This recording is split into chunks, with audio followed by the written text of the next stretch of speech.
যত নারী শ্রমিক আছে তারা যেন নিরাপদ কর্মপরিবেশে কাজ করতে পারে। জাতীয় প্রেস ক্লাবের সামনে আশুলিয়ায় অবস্থিত লুসাকা গ্রুপের নারী শ্রমিকদের যৌন হয়রানি বন্ধের দাবিতে ভুক্তভোগীরা এক প্রতীকী অনশনের আয়োজন করেন।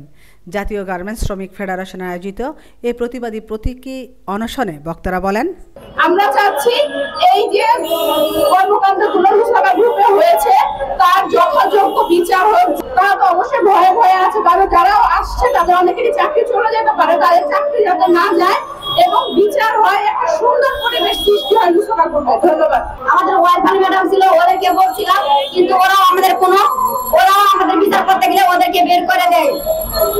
আমাদেরকে 80-90 জনকে বের করে দিছে। যাদেরকে আমাদের পিসি কমিটি ছিল তাদেরকে বলছি, তাদেরকে আমাদের সাথে বের করে দিছে।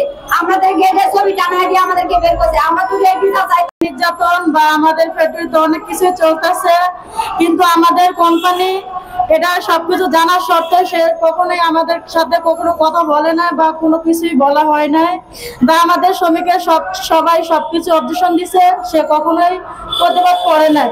বরং আমরা অনেক চিঠি দিচ্ছি বা অনেক কিছু বলা হয়েছে, সে কখনোই করে নাই। তার বিরুদ্ধে আমাদের 2 তারিখ 3 তারিখ পর্যন্ত কাজ চলছে, 5 তারিখের পর্যন্ত আমাদের কারখানা কাজ বন্ধ করা হয়েছে। আমরা গত 23 তারিখে স্মারকলিপি দিয়েছিলাম। আমরা দেখতে পাচ্ছি এই স্মারকলিপি দেওয়ার পরও এই শ্রমিকদের উপরও পুলিশ দিয়ে হয়রানি করা হচ্ছে। এই পৃথিবীতে শিল্প পুলিশের এসপি নিয়োগ সাহেব এই গার্মেন্টসের নারী শ্রমিকদের নিয়ে বিভিন্ন ধরনের হুমকি ধামকি দেওয়া হয়েছে।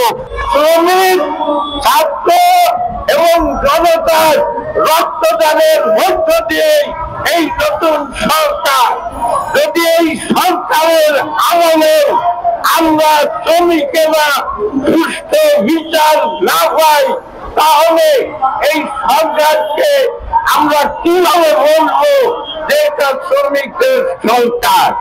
আমরা আজকে তাই আমাদের বলতে চাই, অবিলম্বে লুসাকা কর্তৃপক্ষের বিরুদ্ধে আইনগত ব্যবস্থা নিতে হবে। আমিনা ইসলাম, আজকের সংবাদ।